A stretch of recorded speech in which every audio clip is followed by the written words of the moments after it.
olólùfẹ́ kó lè jẹ̀sà ń gbọ́ àṣírí ńlá mọ́ nìyí o ọmọ mú wá sí ti gbọ́ yín yéè lágbára ṣé wá rí àṣírí mo mú wá ohun tó yẹ kí gbogbo èèyàn olólùfẹ́ kó lè jẹ̀sà kí gbogbo èèyàn ọmọ Nàìjíríà kí n mọ̀ nípa rẹ̀ ni kí àṣírí mo mú wá kò yín.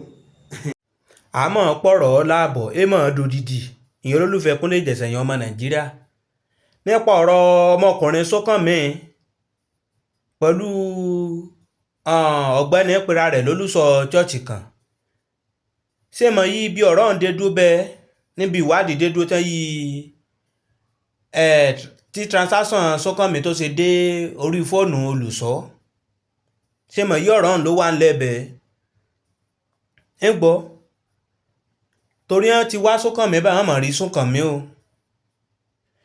bàbá Sunkanmi náà ti yá pariwo síta bẹ́ẹ̀ torí bàbá rẹ̀ lágbára bíríkìlẹ̀ àmọ́ ní bàbá Sunkanmi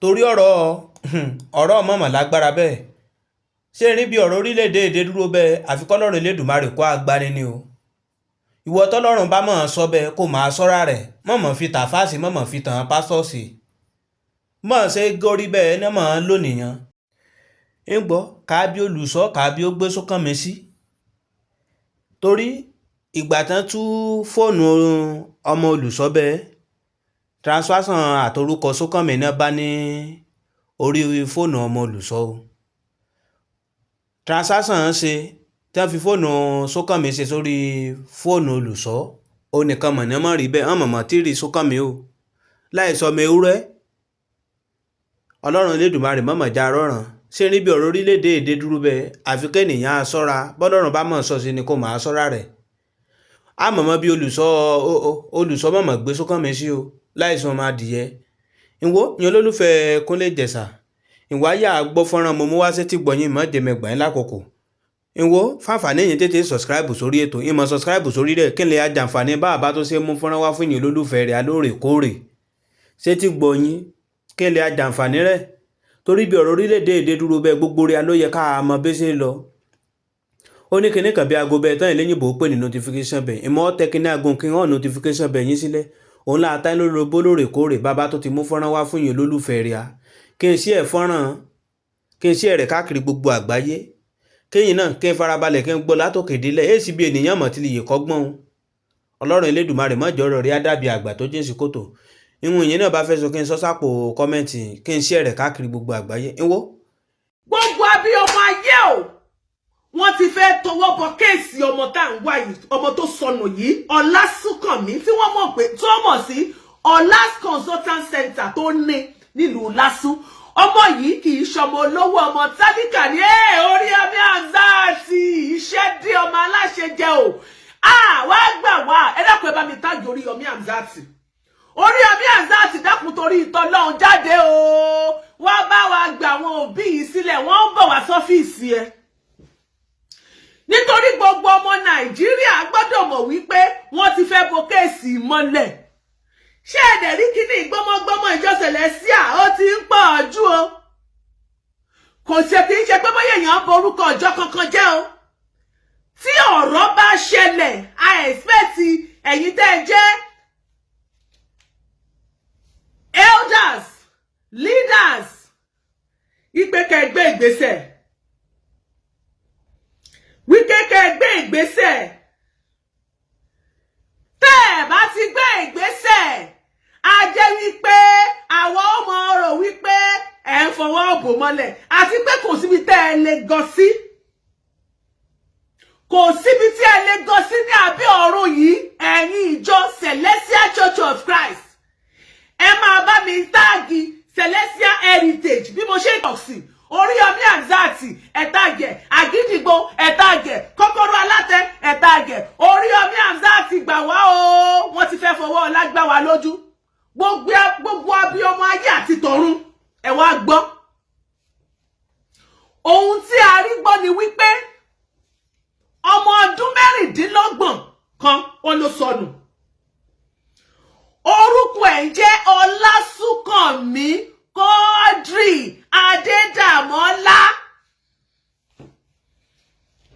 gbogbo ẹ̀rọ náà ti kọ́ níwèé o Ògúnbọ̀dé lórúkọ bàbá rẹ̀ kẹrìndínlógún òun lọmọ yìí sọnù o. Gbogbo ìtàn gbé sórí pọmọ 16 years ọmọ yìí èso ọmọ 16 years o. Wọ́n sì ti ń wá. Ṣé ẹ wá ráwọn ìjọ Celestial? Ìdí tá a ṣe fẹ́ pariwo síta ni wípé ó láwọn cases kan tí mo ti treat. Now tí arápọ̀ báyìí ó sọnù ní ọjọ́ kẹrìndínlógún oṣù kejì. The contrary to gbogbo story tí àwọn ilé ọṣẹ́ ọlọ́pàá fẹ́ máa gbé jáde. Ẹ̀yin Celestial yìí lẹ tún rìn ní.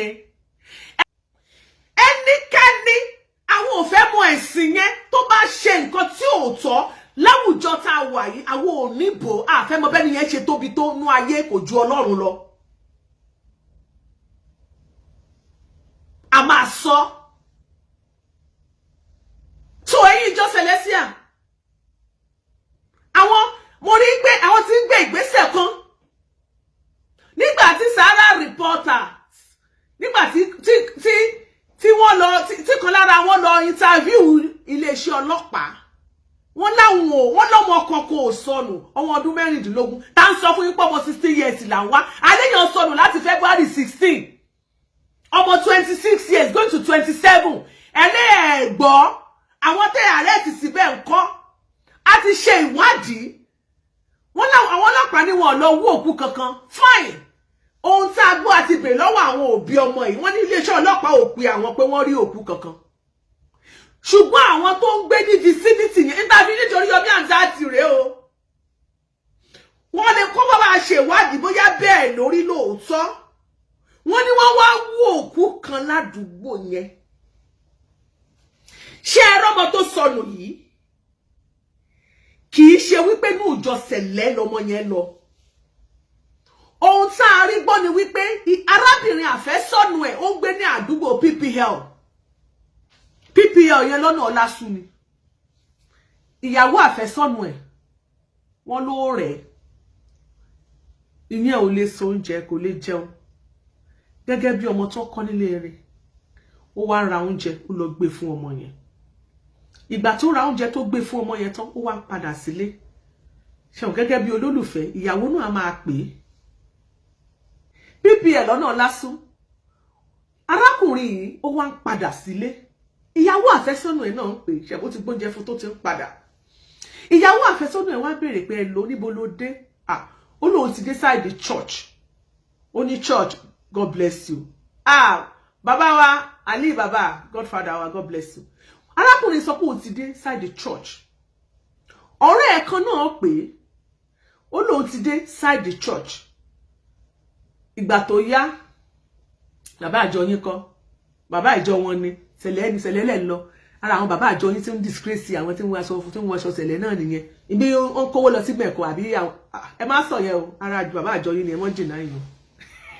bàbá àjọ Sẹ̀lẹ́ mẹ́mbà ara àwọn bàbá àwọn power on the top àbí àwọn boss on the top yín kọ́ ni IBLC yín kọ́ ni ṣé mo jìnnà yẹn ni ẹ jẹ́ padà sí story tá à ń sọ jàre mọ́ dá àwọn bọ̀dà Victor lóhùn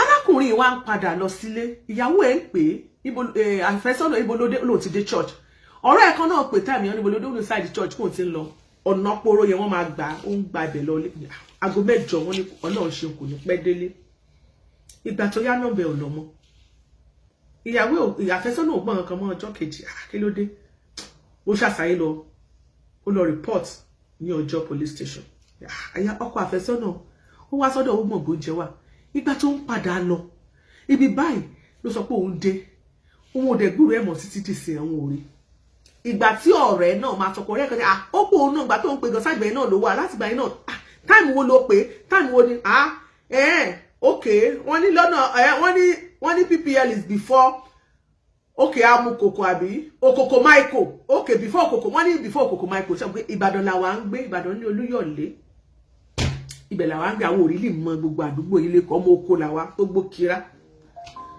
so kí mo fẹ́ fàyọ́ bẹ̀ wọ́n ní láti gba inú wọn ò ti rí ọmọ yẹn mọ́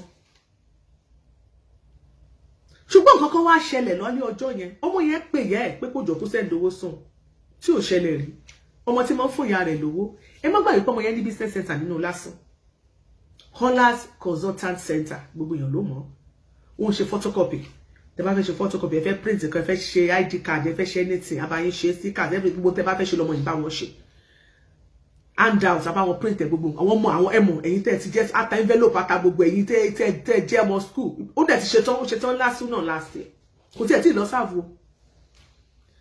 ọmọ tálíkà ni bricklayer ni bàbá ẹ̀ ìyá rẹ̀ ń tẹja níyàn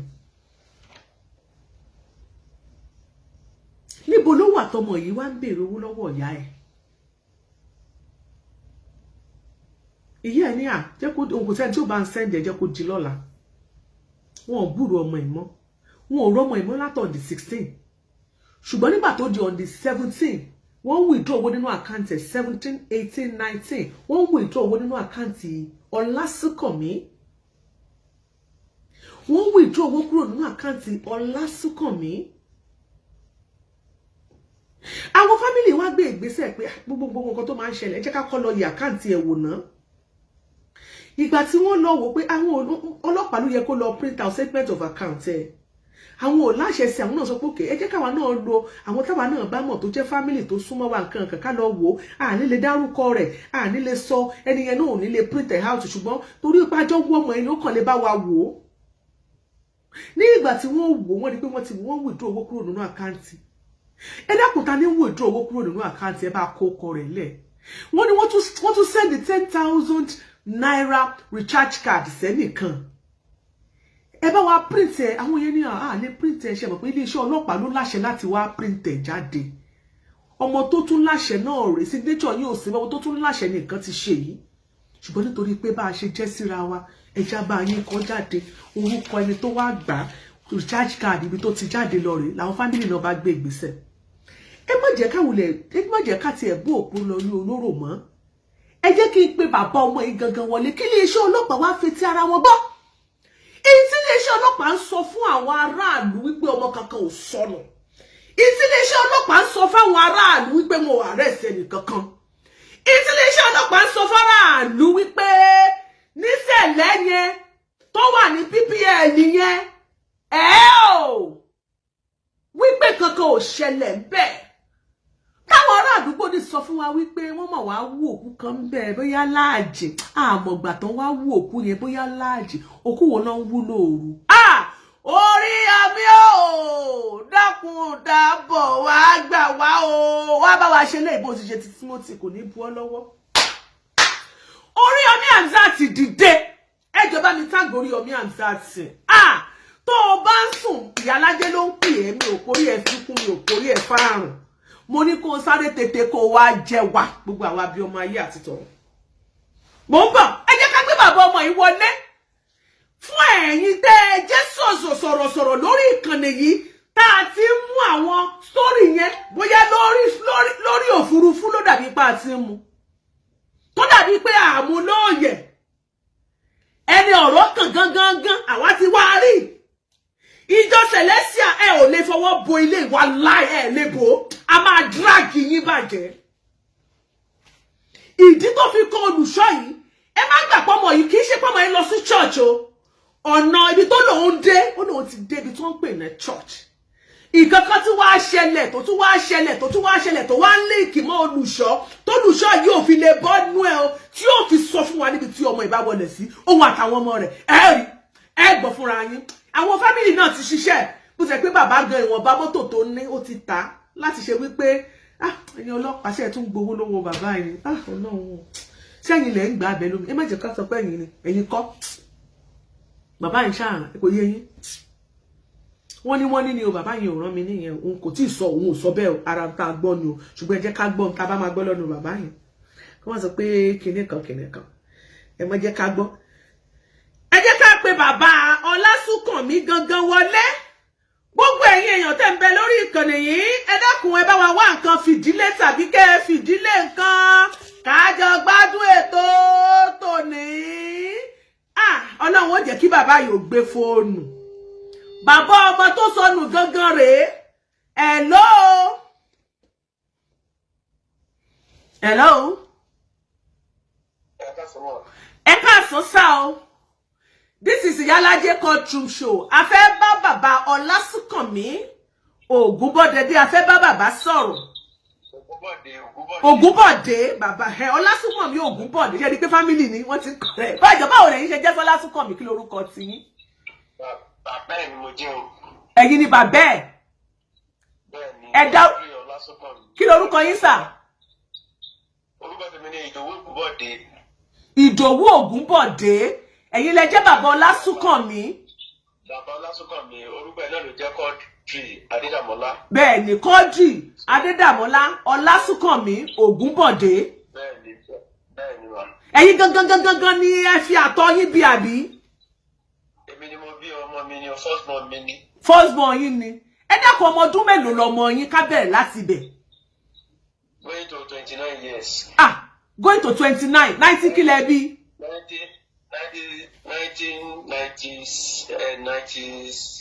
1996. Ẹ jọ̀ọ́ kí ló ṣẹlẹ̀ gan? Tó ní wọ́n ní ọlọ́pàá sọ pé ọmọ kankan ò sọnù. Wọ́n ní ọmọ 16 years kan. Wọ́n ní kí ló ṣẹlẹ̀ jọ̀ọ́? Kí ló ṣẹlẹ̀? Sunkanmi, kí lẹ mọ̀ nípa ẹ̀? Kí ló ṣẹlẹ̀? Ní Friday 17, òun làbúrò ẹ̀ tó wà ní Ìbàdàn, àbúrò ẹ̀ school ní Ìbàdàn ló pè mí pé kí n fún ọ ní second number bọ́dà. Mo ní kí ló dé, mo ní mi ò ní second number ìdánwò pé nọ́mbà kan ṣùgbọ́n lọ́wọ́, mo ní kó pe mọ́mì wọn. So gbàtọ́ wá di nǹkan bíi 9 alẹ́ ló wá pè mí padà pé àdáàdì mi hàn rí bọ̀ dáhùn láti alẹ́ àná ní 16 nǹkan bíi pé kó wálé kó wá sùn. Pé nígbà tí wọ́n rí ní school ni wọ́n ti pe òun nìbàdàn pé bóyá kò lè ń jáde láì dágbére. Àwọn ará tó ń gbélé ọgbọ́n sọ pé tó bá fẹ́ lọ tọ́lẹ̀tì ó máa sọ nulẹ̀, tó bá fẹ́ lọ ra nǹkan lọ́jà ó máa sọ. Wà máa sọ pé káàbúrò ẹ̀ kó máa bọ̀ láti Ìbàdàn ló fún abámi lábẹ́kúta. Àgbà tí abámi jọ Sátọ̀dé àwa gbéra àwa sáré wá sẹ́kù. Gbàdá máa dé skul wọn, àwọn ọ̀rẹ́ tó ń pè yẹn wọ́n ti wà ní police station ọjọ́. So girlfriend ẹ̀ wá jẹ́ bó bá yé wa pé mo bá girlfriend ẹ̀ ó ń ṣe statement lọ́wọ́ ní police station ọjọ́ yẹn. Ló wá ń sọ fún wa pé nígbà tí ọ̀dọ̀ òun ló wá lálẹ́ nígbà tó kúrò ní ṣọ́ọ̀bù ní 6 lórí ó ti ṣe tán skul. Ó jẹ́ ti ní ṣọ́ọ̀bù tó fi ṣe kọ̀ǹpútà ń bẹ̀. So ìgbà tó wá lọ sọ́dọ̀ lédi yẹn ìyẹn ní ara wọn òyà pé kó bá òun ra oúnjẹ wá yẹn wá ní ọ̀dọ̀ lòun ti pàdé ẹ̀ òun ti gba oúnjẹ ó dẹ̀ tó padà. Ọ̀dẹ̀ wọn náà ọjọ́ sọ̀rọ̀ lọ ní online bóyá lórí fóònù ṣá. So wá ní wọ́n sọ fún pé kó bá òun drop pé tó bá délé wọn tó wọ́n á bèrè wọn pé polódé wa náà òun ti wà níwájú ṣọ́ọ̀ṣì. Iwájú church. Tọ́mọdé ti wà níwájú ṣọ́ọ̀ṣì yẹn jẹ́ Celestia. Wọ́n ti wà níwájú ṣọ́ọ̀ṣì yẹn a máa wọlé ẹ̀ nísàlẹ̀ lọ́ọ̀kan kò lè fi ìṣẹ́jú 2-3 lọ tó máa fi délé sílé tó gbé ilé tó rẹ́ǹtì sílẹ̀ ìṣú wọn.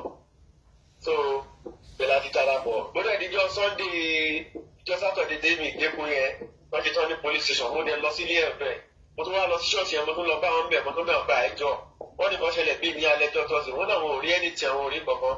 So wàá padà lọ sí police station àwọn ẹ̀bá ní pé a máa track nọ́mbà bẹ́ẹ̀ bá di Monday ní kò sí track mọ̀ ní Saturday yẹn odi Sunday mo get back wa sábẹ́kúta mo ṣàtọ̀ mo wá owó mo wá di Monday mo wá padà lọ sí police station ọjọ́ yẹn a lọ fún ọ lówó wọ́n máa gbọ́ 100,000 ìjọ yẹn gbọ́ngàn wọ́n máa fún 100,000 wọ́n máa fi track nọ́mbà. Tó máa fi track nọ́mbà ní police station àbí?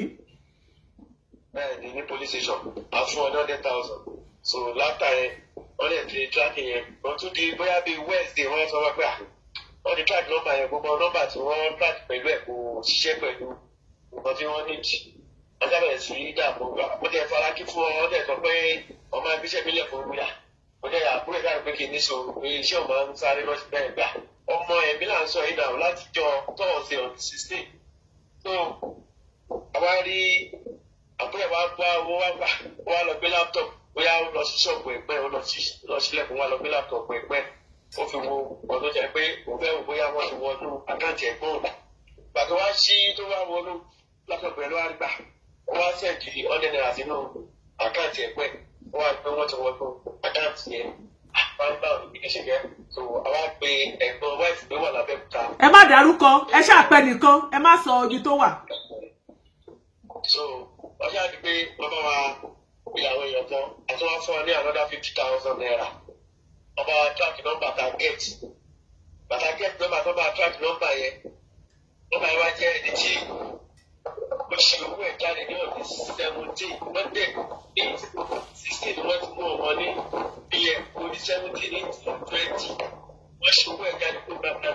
On the 17th, 2:20. Ṣé lóòru àbí láàárọ̀? 2:20 a.m. 17 a.m. a.m. No, she went down the road there. So when she went, she went back and when she was back. Ibo lẹ wà, kí ni yẹn hàn? Kí ló dé tó hàn? Sheriff ọmọ yẹn jẹ́. Hello sir, baba. Kí ni tẹ ṣe gbé kí ni yẹn sí speaker ni ẹ gbé pro ni speaker. Ó hàn, ó pariwo, ó ní background noise. Ẹ má gbé sí speaker. Àti ń gbọ́ yín báyìí. So, àwa di pé ọmọ yẹn àwa ó gbà kan track number yẹn. Àwa rí pé àwọn tó pe number yẹn jù. Àwa bẹ̀bẹ̀ wọ́n wá pe àwọn number yẹn. Abẹ́ta mi lọ ti ṣe number yẹn wọ́n send ẹ̀ sí àwọn ọlọ́pàá ní Èkó. Wọ́n wá bẹ̀rẹ̀ sí pé ọmọ yẹn. Àbúrò ẹ̀ gbọ̀ngàn náà wá ní pé kó pe number tí wọ́n rí ẹ pé kó pè ní online kó wè lórí WhatsApp. Gbàtí yẹn rí wọ́n á tòsí àwọn á ní pé kó tòsí ọmọ yẹn. Gbàtí wọ́n á tòsí ọmọ yẹn. Ìyá wa pé mo lòún gbé. Wọ́n á sọ pé bó ló ti get number wọn ní wọ́n fún òun ní number ẹ̀ pé òun láìkẹ́ òun fẹ́ fẹ́ ní kankan. So ó ṣàgbà number ẹ̀ wọ́n ṣàjọ sọ̀rọ̀ oníbòsòwò lórí kìnìún òun oníbò ṣe káàdì fún ìyẹn ṣe káàdì 1,000 sí. Ìyá ṣàjọ sọ̀rọ̀ oníbò send picture ìyẹn send picture sí. Òun náà wá send picture tiẹ̀ padà. Gbàtí wọ́n máa ṣe picture padà ló wá jẹ́ wájú ṣọ́ọ̀ṣì yẹn wọ́n jẹ́ fídíò ló send. Àbúrò wa sọ fún pé dáàdì mi wọ́n máa pé nǹkan tó ń ṣẹlẹ̀ wọ́n máa pé òun ti sọ fún pé ṣọ́ọ̀ṣì aláǹfọ̀ọ́ sí ṣọ́ọ̀ṣì yẹn o. Bàbá ẹ ní sùúrù ká gbé láti bẹ̀. Bàbá ẹ ní sùúrù ká tún ibi tẹ́ dúró ibi tẹ́ dé yẹn á tún gbé láti bẹ̀. Ẹ ní sùúrù. Ẹ̀yin èèyàn wa, èyí tí wọ́n ṣàlàyé fún wa ni wípé ìgbà tí wọ́n track àwọn numbers yẹn, inú àwọn nọ́mbà yẹn tí wọ́n jẹ́ pé wọ́n rí pé owó gbabẹ̀ wọ́n wá ní kí kan lára wọ́n wá ní kí àbúrò Ọlásùnkànmí kó pe nọ́mbà yẹn kó ìyẹn wájú obìnrin kó máa tòsí ẹ̀ pé òun fẹ́ fẹ́. Wọ́n wá ní òkè sẹ́ẹ̀dì picture ẹ̀ sẹ́ẹ̀dì kìíní kan gbà tóun máa sẹ́ẹ̀tì lẹ́dì yẹn máa sẹ́ẹ̀dì títí ẹ̀ iwájú Sẹ̀lẹ̀. Ẹ má gbàgbé pé ọmọ yẹn sọ wípé òun ti dé Sẹ̀lẹ̀ iwájú Sẹ̀lẹ̀ ni fídíò tẹ́ni yẹn ti sẹ́ẹ̀dì ló wà ní lẹ́dì yẹn sẹ́ẹ̀dì sí bọ̀bọ̀ yẹn láì mọ̀ pàbúrò Sunkanmi ni ló wà. Bàbá ẹ máa sọ̀rọ̀ lọ. So gbàtọ́ wá sẹ́ni tó sẹ́ni píṣọ̀ yẹn wọ́n ṣe àbàṣọ àwọn ọlọ́pàá ní pé kó béèrè táyì tó má bàa lé lọ́la wá sọ pé tó má di 3 wá pàdé òun ní àárín school. So ó sọ pé tó fi máa pàdé òun yẹn sọ fún ọlọ́pàá wá di gbogbo àdìjọ́ kejì ìtọ́ọ̀sẹ̀ wọ́n wá lọ síbẹ̀ wọ́n wá lọ mú ọmọlédì yẹn bọ́dẹ̀ ṣe mú ọmọlédì yẹn tó mú dé police station. So wọ́n wá dá nọ́mbà pọ̀pọ̀ yẹn lórí wọ́n bèèrè lọ́wọ́ pé mo ló ti rí nọ́mbà yẹn wá sọ pé òun mọ̀ ní ṣọ́ọ̀ṣì àwọn ni nǹkan kan. So wọ́n wá ní pé tí ó mọ ibi tó gbé wọ́n ní òun mọ ibi tó gbé ṣùgbọ́n òun mọ ilé bàbá ẹ̀. So lójú ẹsẹ̀ náà ti mú sí mọ́tò wọ́n bá lọ ilé bàbá ẹ̀ ní bpn níbẹ̀. So wọ́n yìí lọ bẹ ilé bàbá ọmọ yẹn wọ́n lè máa dín bẹ̀ṣà wọ́n bá bàbá ọmọ yẹn náà máa ń béèrè pé lábáyá báyìí náà béèrè ni wọ́n bàbá wa sọ pé ìsinsìn ló wọlé wọ́n lè mọ ìpè jáde nìyẹn wọ́n lè mú bọ̀ ní police station nìyẹn. bàtà wọn mú ní police station wọ́n wá béèrè lọ́wọ́ pé ta ló wọ́n wá dá nọ́mbà lórí fóònù lórí ẹ̀ kò pé orúkọ kò pé so nọ́mbà ọmọ mi ò jáde lórí fóònù ẹ̀ wọ́n wá béèrè pé ta ló ní àkáǹtì olóhùn ló ní òkè ta ló ṣe owó yìí sí àkáǹtì ẹ̀ olóhùn bẹ́ẹ̀ tó ṣe sàkáǹtì. Èló lówó yẹn ṣe èló lówó tó ṣe sàkáǹtì ẹ̀. iṣẹ́ òun ṣe oní fashion designer ló òun ta materials. Èló bàbá èló lówó tí wọ́n ṣe sàkáǹtì ẹ̀. owó tó ṣe sàkáǹtì ẹ̀ gbogbo owó tó jáde lákáǹtì ẹ̀ jẹ́ nǹkan bí 1.9. 1.9 million. bẹ́ẹ̀ ni mà. Ok, à ń gbọ́. So ó dẹ̀ ní pé àwọn ọlọ́pàá bẹ̀rẹ̀ sí dírẹ́tì ẹ̀ pé kọ̀ọ̀kan ó ṣòwò yẹn lóòrùn yẹn náà bóyá ṣòwò yẹn jáde kúrò ní àkáǹtì ọmọ yẹn ló ṣòwò sínú àkáǹtì pásítọ̀ náà ó ṣòwò sí màmá ẹ̀ torí mú màmá ẹ̀ náà. So bá wá di pé. ẹni sùúrù owó tó jáde bàbá ẹni sùúrù owó tó jáde lára owó tí wọ́n transfer from one account to another ó reflect pé wọ́n send owó sí olùṣọ́ tó ní Sẹ̀lẹ̀ same church yẹn. Wọ́n send owó sí olùṣọ́ yẹn. Ìyàwó náà send owó sí ìyàwó ni ta ni ìyá. Ìyá ti Sheriff gbọ́dọ̀ send owó sí màmá ẹ̀. Ìyàbọ̀ Sheriff. Bọ̀bọ̀ tó ń send owó káàkiri ó send solution ó send sí ìyá tiẹ̀ náà. Ok, ẹ máa sọ̀rọ̀ lọ. So gbàdúrà di pé ó ṣáà di pé wọ́n ṣàbẹ̀rẹ̀ sí dé ní àwọn bẹ̀rẹ̀ sí bẹ́ẹ̀ tí wọ́n nà pé kó jẹ́wọ́. So ó ṣàwà sọ pé ó kọ́kọ́ sọ pé ìwọ bẹ́ẹ̀ tó lówó kọ̀ sí ó sì ràn ẹ́ bá di pé báwo ló ṣe máa sọ sàkájẹ́ tó mẹ́ni sọ.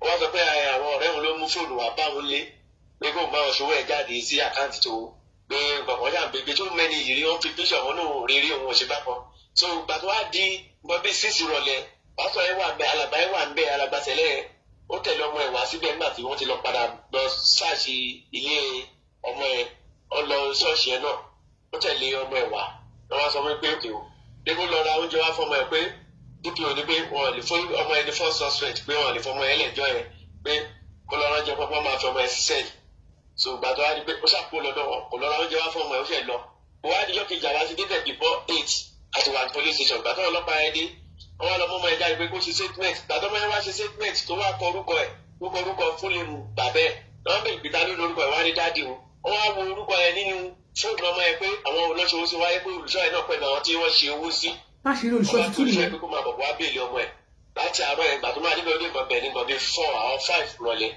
wọ́n lè ṣe mo náà fi ṣiṣẹ́ ìdí nìyẹn láti bẹ̀rẹ̀ sí kò sí mo lè bẹ̀rẹ̀ sí bẹ̀ wọ́n wọ́n ti ẹ̀jọ́ ibi tó mọ́ bá wà kó sọ bí ọmọ wà fún wa kó sọ bí ọmọ wà fún wa tí wọ́n ti ṣe léṣe ní kán tẹ̀ jẹ́wọ́ jẹ́wọ́ ọlọ́pàá yẹn náà bẹ̀rẹ̀ bẹ̀ ọ̀nìgbà táwọn ọ̀jọ́ wa rí pé kéèsì yẹn ibi tó ń lọ wọ́n ti lọ gbé wọ́n ti lọ sáré lọ gbé lọ́ọ̀yà wa wọ́n fẹ́ béèlì olùṣọ́ yẹn jáde. àwọn wọn ló ń gbé lọ́ọ̀yà wọn àwọn ará ṣọ́ọ̀ṣì wọn ni àwọn ará Celestia wọ́n á sọ̀rọ̀ yín lọ jàre. wọ́n lọ gbẹ̀ wọ́n ní pé wọ́n fẹ́ béèlì olùṣọ́ yẹn jáde wọ́n máa tó wà ní ṣáàtì kéèsì yẹn sọ pé òun ò lè aláwọ̀ ìyá sọ fún ká máa rí pé òun nǹkan tó máa ṣe pé òun máa tó aṣọ àkéèsì yẹn lọ sí Ìkẹjà so àwa wá kó lẹ́kọ̀ọ́ ní wíìkì yẹn ní Sátọ̀dé wọ́n wá tó wá ti di Monday ká tètè jí dé láti Abẹ́òkúta òdi Monday yẹn mo ti ní òun padà sí Abẹ́òkúta mo lọ sùn lé àbúrò mi kan mo lọ sùn òdi Monday yẹn mo bá padà sí ibẹ̀ bàtà nígbà wọn ni pé wọn ní pé kéèsì yẹn lọ sí Ìkẹjà mọ́ wọn wá ní pé wọn máa gbé lọ sí pàǹtì ní Èkó so bàbá dẹ̀ pé kéèsì yẹn lọ sí pàǹtì wọn tó gbé lọ màmá ọmọ yẹn nígbà tó mú màmá ọmọ yẹn àbúrò yẹn ọmọ yẹn wá níjọ́ Friday tó mú ìyá ọmọ yẹn gangan sí ọjọ́ so wọn á jẹ́ kó máa yẹ ọlọ́pàá yẹn pé àwọn náà máa lọ káàkiri nọ́mbà àwọn bọ́ọ̀sì yẹn gangan pàtó báyìí wá dé ọjọ́ gbogbo adágbé onígbàtí nílá rí pọ̀pọ̀ tó wá wo àbúrò tó wá wo ẹ̀gbọ́n ẹ̀ tó jẹ́ ìyá ọmọ yẹn ní ìjọ ẹ̀ wá sọ pé wọn wà bá wa mi tí a dúró sí tó wọn dẹ̀ ti fi akọ̀bù sí ọmọ yẹn lọ́wọ́ àti olùṣọ́ wọn sọ pé ìwọ ọmọ àgbà tó bá tètè yà wọn ní àbúrò ọmọ mi wọn sọ fún mi pé dáàdì mi àwọn tó wá sí ọjọ́ nìyẹn o. wọ́n tún tẹ́tì ọmọ yín àbí.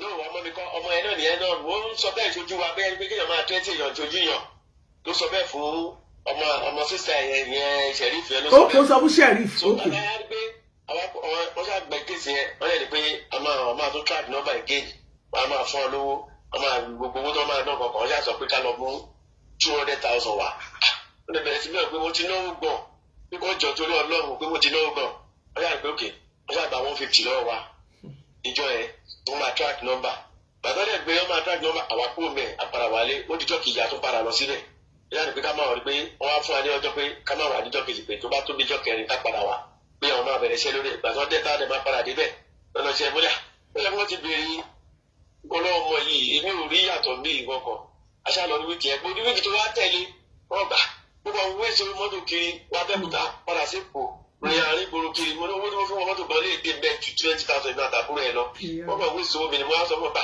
ó yẹ kó yẹ fóònù ọmọ yìí wò náà gbogbo bó ṣe ṣe nǹkan jáde ó wà lórí fóònù ẹ̀ wọ́n ṣàti bó ṣe gbé. ṣé wọ́n ti rí fóònù ọmọ yín. fóònù ọmọ yẹn gbogbo ọmọ Sheriff. up to now wọn ò rí fóònù ọmọ yín ọlọ́pàá ò tí ì rí.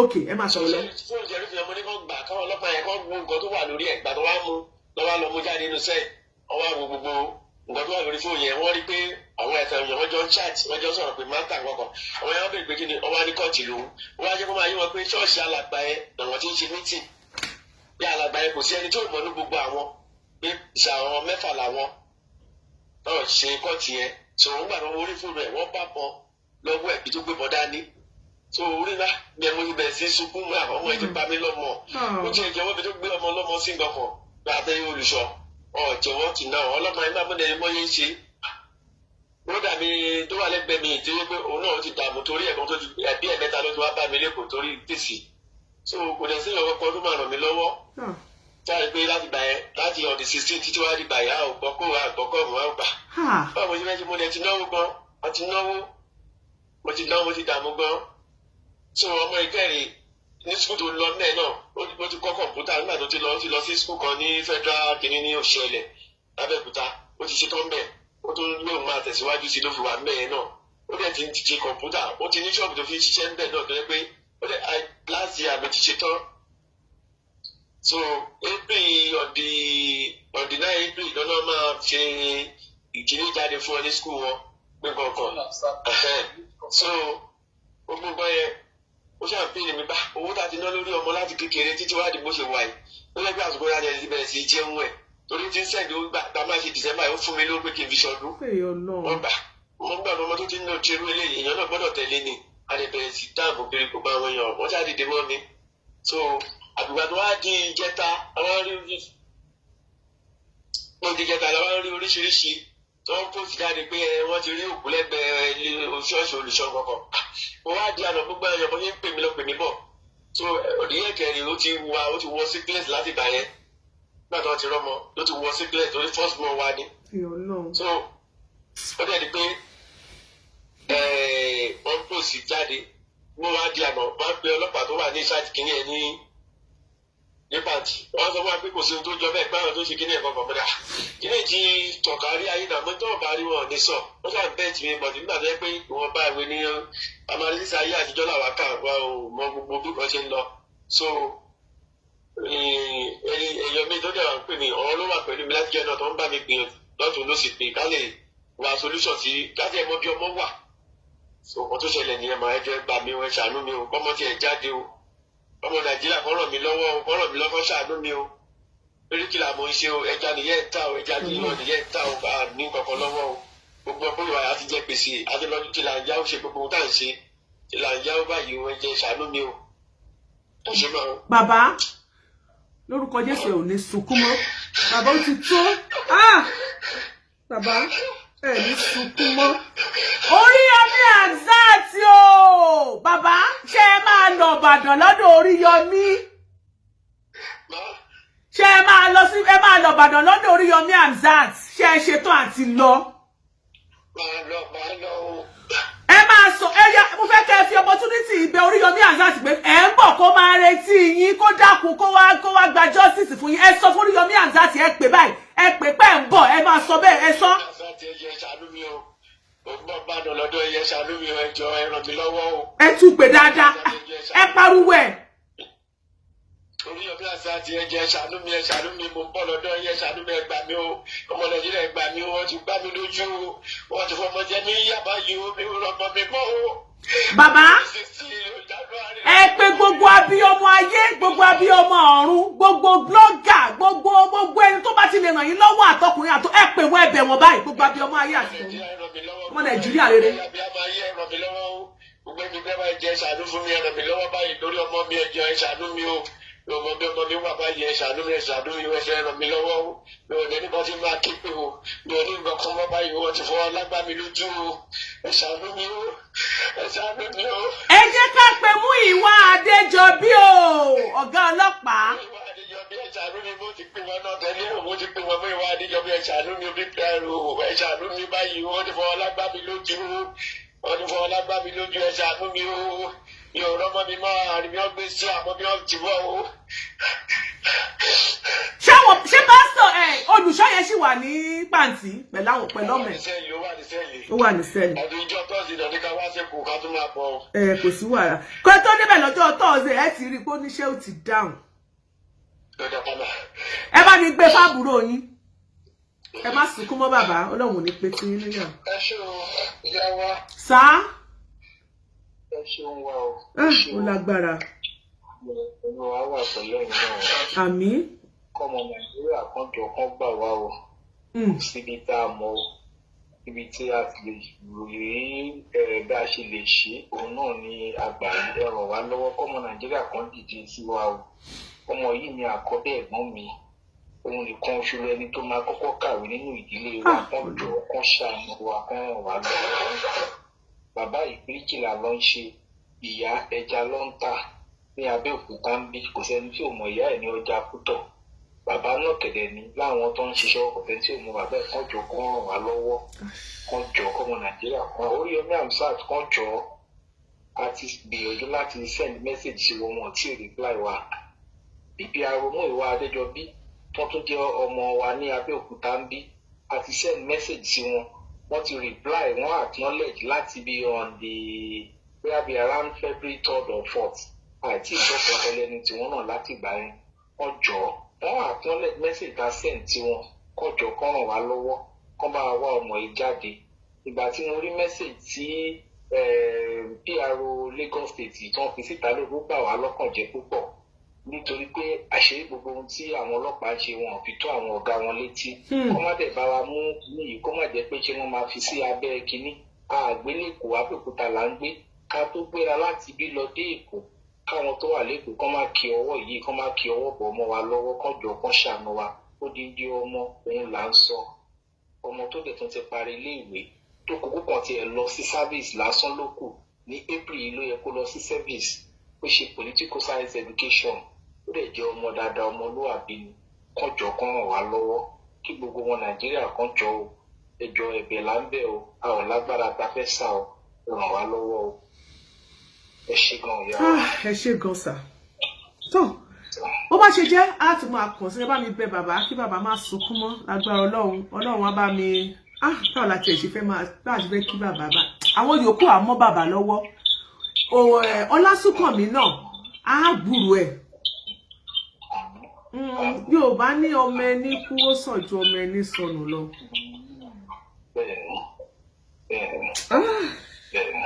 It is well. Ẹ ṣé gan. Ẹ jẹ́ káwọn èèyàn pè wọlé. Ẹ ṣé gan. God, this is too much. Nigeria, my country. This is too bad. Ṣé lè fẹ́ fọwọ́ bò? Ṣé lè fẹ́ throw under the trailer?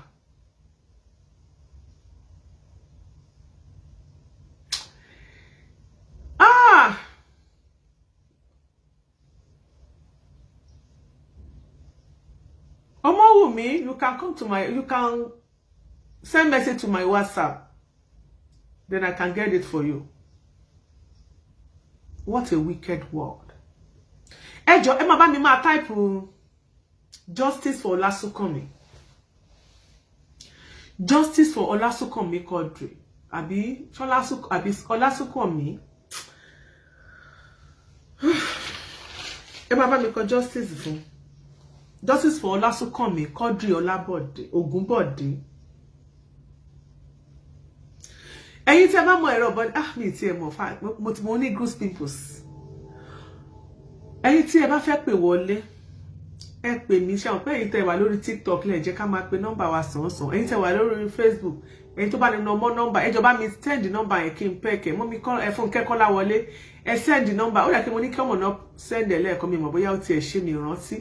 Ẹ̀yin tẹ́ wà lórí TikTok tẹ́ bá fẹ́ pè wọlé ẹ pè sí ẹ máa fi àmì àròpọ̀ àti ọ̀kan síwájú ẹ wá pè sí ẹ wá fi ẹ̀ta ọ̀kan èje ẹ̀rin èjì ẹ̀sán èje òdo ẹ̀jọ àti èjì àmì àròpọ̀ àmì ìṣirò pẹ̀lú ọ̀kan ẹ wá fi ẹ̀ta ọ̀kan èje ẹ̀rin èjì ẹ̀sán èje òdo ẹ̀jọ àti èjì sí.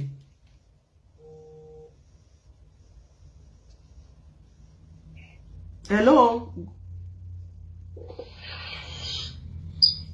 Ẹ ṣé gan yín tẹ́ wà lórí TikTok.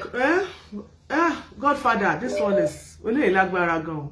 In fact, kọ́lọ́run ṣàánú wa ni. Àmín Jésù. Kí Ọlọ́run má jẹ́ kó ogun Nàìjíríà kó ṣẹlẹ̀ sẹ́ni kankan wa. Àmín. Àwọn tó dẹ̀ ti ṣẹlẹ̀ kọ́lọ́run yọwọ́ nú ẹ̀. Àmín.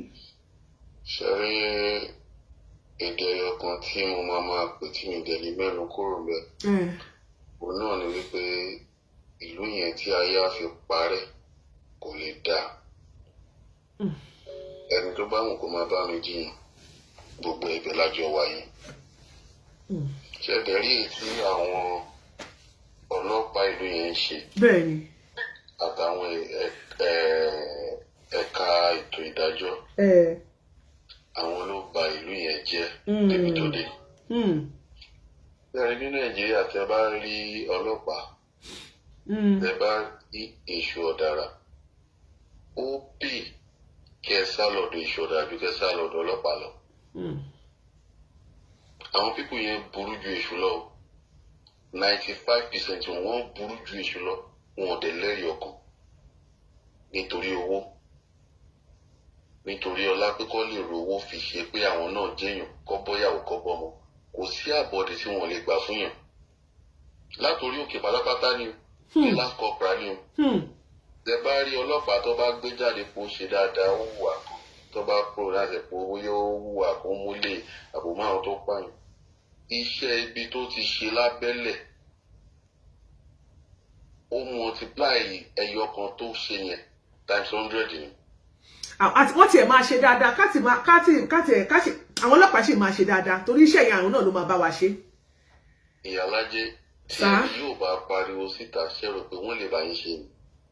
Torí ẹ̀ náà la ṣe ní ká. mélòó orú ẹ̀ lọ ti sweep under the carpet torí pé family wọn ò lówó wọn lẹ́nu tọ́dẹ̀ ti gbàbọ̀dẹ̀ tọ́dẹ̀ gbowó lọ́wọ́ àwọn tó pààyàn tọ́dẹ̀ fi wọn lẹ̀. ẹ̀yin náà ẹ̀yin máa jìn.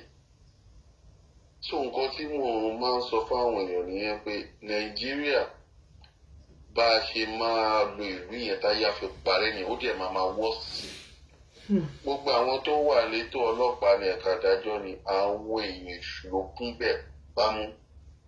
ẹnu ẹ̀wọ́ ẹni tó mú ẹ̀ kú ọ̀pọ̀lọpọ̀ lọ́mọ ẹ̀ sọnù.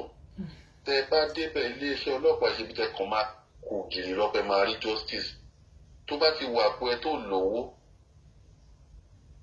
àti rí justice yẹn wàhálà ni ẹ máa jẹ́ ẹ̀tọ́ ọmọ yẹn kú tẹni kó lọ máa mú 250 wá mélòó wá lẹ́lò míì tọmọ ẹ ti kú bẹ́ẹ̀ tí ò lè dá àpọ̀jù 30,000 tẹ máa ní kó lọ máa mú 100,000 wá kò dẹ̀ dúró kò tán síbẹ̀.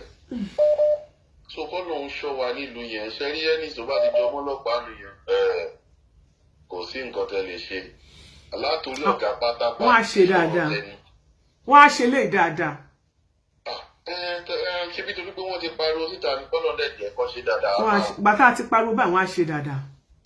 kí wàá là ń sọ ní wípé tí wọ́n bá wá ráriwo pa ṣé dandan ni kí citizen tún má lè máa rí justice gbà ààrí iná gidi nílùú yẹn ààrí security gidi ààrí social amenities gidi àtún ní rí justice gidi gbà láàrin ara wa mélòó orú ẹ̀. nǹkan jẹ́ fún lápẹ̀rẹ̀ kan àbúrò mi kan wà ní ìlú Amẹ́ríkà ń gbé mo mọ̀ tú ọ̀rẹ́ ẹ̀ ni ó kàn dín ní ìjọ kan mo wà ní ibiṣẹ́ ìyàwó mi wà nílé mo kàn bọ́ sí àwọn mi pè mí kí ló ṣẹlẹ̀ ó láwọn ọlọ́pàá wà ní ẹnu ọ̀nà wa ẹnu àyà mi já 50% àyà mi ò tún já 50% pé kí ló lè ṣẹlẹ̀ l'Amẹ́ríkà ọlọ́pàá wà tó ní kọ́wọ́ bọ̀ṣọ̀ lọ nǹkan tó lè mọ ọlọ́pàá yẹn mi ò ń ṣe bẹ́sẹ̀ mọ̀ wá tàdé tó ń ṣe business mo tún rò pé tán lámọ̀ tá a ti bá ṣe business jẹ́ pé. èrò pọ̀ lórí line tó fẹ́ wọlé o àwọn èèyàn fẹ́ wọlé gan o ìṣẹ́jú kan lẹ́ni mọ̀ wọ́n mọ̀ mi. ok ẹ̀jẹ̀ sáré lo ìṣẹ̀kùtẹ̀ ló tó ṣẹ́jú kan mọ́ kí ni mo fẹ́ fàyọ ni pé àwọn ọlọ́pàá yẹn láti pè mí pé àwọn wá ọmọ tèmi àti ẹ̀jọ̀ ṣe transaction níjẹrin ọmọ yẹn sọnù wọn ò rí wọn wà àwọn ọlọ́pàá wá lọ wo bank statement àwọn wá rí pé ó ṣe transaction bíi $15,000 ní láti North Carolina ni o wọ́n dẹ̀ wá mi wá sí Indianapolis láti wá ṣe investigation ǹjẹ́ wọn pé bí oṣù mẹ́ta làwọn ọlọ́pàá yẹn fi máa invite mi wípé kí ló ṣẹlẹ̀ mo dẹ̀ sọ fún wọn pé tú ìyá ẹ̀ ni mo fi mọ̀ ó fẹ́ ra mọ́tò ni mo bá ra mọ́tò owó tó fẹ́ fi ra mọ́tò yẹn ló send sí mi wọ́n láti pè ìyá yẹn tó confam tí ìyá yẹn dẹ̀ sọ wípé òun ló introduce ẹ̀ sí mi. sọmọ kí mo fẹ́ fààrọ̀ nípa àwọn pípù yẹn ṣe ìwádìí wọn láì ṣe pé wọ́n ní kéèyàn kan lọ mú wá láì ṣe pé bóyá àmọ̀yàn àbá lẹ́nu ẹ wò ìyálájẹ má jẹun gbàsíkò yín kí Ọlọ́run kó ṣáà ìlú yẹn tàbí ọ̀rẹ́ ràn mọ́ ẹ má jẹun parọ́ fún yín. Ọlọ́run wá bá wa dá sí ẹ ṣe sàn. báyìí ká pẹ́ lórí kọ́ ẹ lọ́wọ́ mọ́ mi ṣé máa ń jọ àwọn tó fẹ́ wọlé pọ̀ gan o kọ́ọ̀lù ṣe ń já wọnú ara wọn ni ẹ lọ́dọ̀ bùbè. hello sister mi ṣe wà. ẹ ti ṣe wọ́n pè. Mo try láti wà okay. Ọ̀rọ̀ yìí ó sọ sí ni lẹ́nu ó buyọ̀ sí. Nípa wọn làwọn ló wá gbé fake news káàkiri. Ṣé kìí ṣe pé àwọn ọmọ tó lọ ṣiṣẹ́ ẹ̀ ló wá gbé fake news káàkiri pé wọ́n ti pa sórí ọ̀tá olùṣọ́? Ọlọ́pàá ti lọ bẹ̀ wọ́n wá rí òkú orí ẹ̀ nínú ọ̀tá olùṣọ́. Bàbá ọmọ òde sọ yẹn lórí show tí ń sìn. A ti béèrè bàbá ní wípé ọlọ́pàá ò tí ì pé ẹ mọ̀ tó ṣẹlẹ̀ ní tá a rí gbọ́ ni wípé àwọn ará àdúgbò ní wípé wọ́n wá wò òwú kan ládùúgbò yẹn. Àmọ́ àwọn tó lọ wò òkú yẹn àmọ́ bí ti ẹ understand but the fact remains pé bàbá ọmọ pé tá a bá fẹ́ ṣèwádìí a máa ṣèwádìí dáadáa láti mọ̀ pé kí ló ń ṣẹlẹ̀. Bàbá ọmọ ní wọn ọlọ́pàá ò tí ì pé àwọn. Wọ́n ti ọlọ́pàá ò pè wọ́n fún kankan wọ́n kàn gbọ́ bàbá Abẹ́òkúta ni bàbá ń gbé wọ́n kàn gbọ́ wọn ní wọ́n pé láti fẹ́ káwọn iṣẹ́ ọlọ́pàá kan ṣe. Ẹni tó mú ẹ sọnù tí ọkọ̀ wọn ti pòrúurú eléyìí 100,000 kẹtó tíráàkì owó 50,000 kẹtó lọ bìkan owó ẹ̀kọ́ gba owó lọ́wọ́ ọ̀gá tó ti wọ́n tó ti ní tí ọkọ̀ wọn ò gbọ́ ò sẹ́tù ẹ bó ṣe ń ṣe abiyamọ àwọn tó dẹ̀ mánéjì ara wọn. Bàbá ń ṣe bíríkìlà yà ń tẹja bàbá dẹ̀ lọ́mọ lọ sí yunifásitì tọ́mọ yẹn ti ní kọ̀ǹpútà shop. Ẹ wo ni bàbá yẹn bó ṣe ń dùn pé ọmọ òun fóun ní nǹkan ọdún. Ìyá abiyamọ ni kò mọ́ ń lọ́wọ́ sóòbí pé bàbá ẹgbà òbí mi ẹgbà fọdún. Bàbá yẹn sọ sí pé òun dẹ̀ fóun ní nǹkan ọdún kó káwọn fi ṣe ọdún àwọn ti tọ́jú ọmọ débi pé ọmọ máa fi lọ́wọ́ sáwọn padà. Ìrànlọ́wọ́ tí ẹ bá ariwo tí ẹ bá máa pa sí Oríyọmí nìkan lè mí sí ẹ̀fọ́ pé mo fọkàn tán náà tó lè bá wa ṣe irú iṣẹ́ yẹn. Ṣé ẹjọ́ ṣé àwọn èèyàn tí wọ́n mi tag Oriyomi mọ́mí Adéníkì ọ̀pàdára ẹ tag Oriyomi Hamzat káàní mo bá ti tag ẹ̀ láti join. Oriyomi kọ́ jẹ́ kọ́lé bàbá ẹ̀ Oriyomi nìkan ni mo trust tó ló ti ṣe ti tí wọ́n ti ṣe láṣeyọrí. Wọ́n fẹ́ fi owó ọlọ́gbọ́n bàbá ẹ̀ lójú ni. Wọ́n fẹ́ fọwọ́ ọlọ́gbọ́n bàbá ẹ̀ lójú àwọn bàbá tí wọ́n kọ́ manage tó ń wojú Ọlọ́run nínú lílẹ̀ ìlówó lọ́wọ́ lọ sí yunifásitì ẹ wo bọ́lá ṣe mú ẹni yẹn normally iwájú church wọn ti take picture now. Bẹ́ẹ̀ni àkáǹtì gan tún wọ́n tún transfer owó sí pa ẹ̀ sí olùṣọ́ àwọn ọmọ olùṣọ́ náà ó wà bẹ́ẹ̀. Ṣẹ́ni gbogbo àwọn fake tó ẹkọ́ olùṣọ́ yẹn mọ̀ pẹ̀ ọmọ ọ̀ṣọ́fà lèmi Ọlọ́run ọ̀ṣọ́fà bá tú àṣírí ẹ̀ fẹ́ tú nìyẹn ọmọ ọ̀ṣọ́fà lèmi ẹ tó bá fi orúkọ ọ̀ṣọ́fà ṣe búburú ibi bàbá níṣẹ́ àṣírí ẹ̀ fẹ́ tú lọ sí dẹ́kun yẹn fótó ẹ̀ níwájú chọ́ọ̀chì yẹn.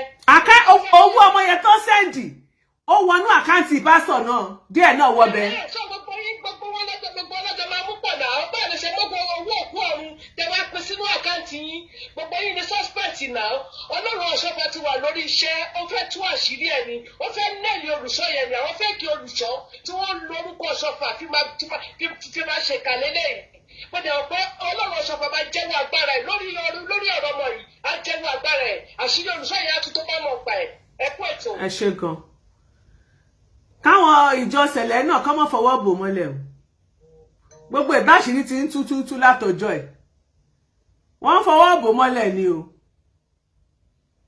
wọ́n fọwọ́ celestial reality tí ẹ̀ ti pè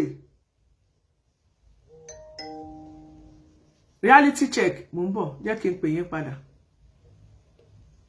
mọ́mí ṣé bá ń jọ mo rí pé yín náà ti pè kọ́ọ̀sì ń wọlé wọ́n ń já lóra wọn ẹ má bínú ni nọ́mbà tẹ́ lè pè wá sí àti sọ fún yín pé ẹ fi àmì ìṣirò àmì àròpọ̀ síwájú kẹ́ fi ọ̀kan tẹ̀lé kẹ́ wá lo ẹ̀ta ọ̀kan èje ẹ̀rin èjì ẹ̀sán èje òdo ẹ̀jọ àti èjì ó tán bẹ́ẹ̀ ṣe lè darapọ̀ mọ́ àwọn tí ó fẹ́ bá wa sọ̀rọ̀ nìyẹn ẹ̀yin tẹ́ wà ní okay Odùbẹ́là Olúwatóbi thank you so much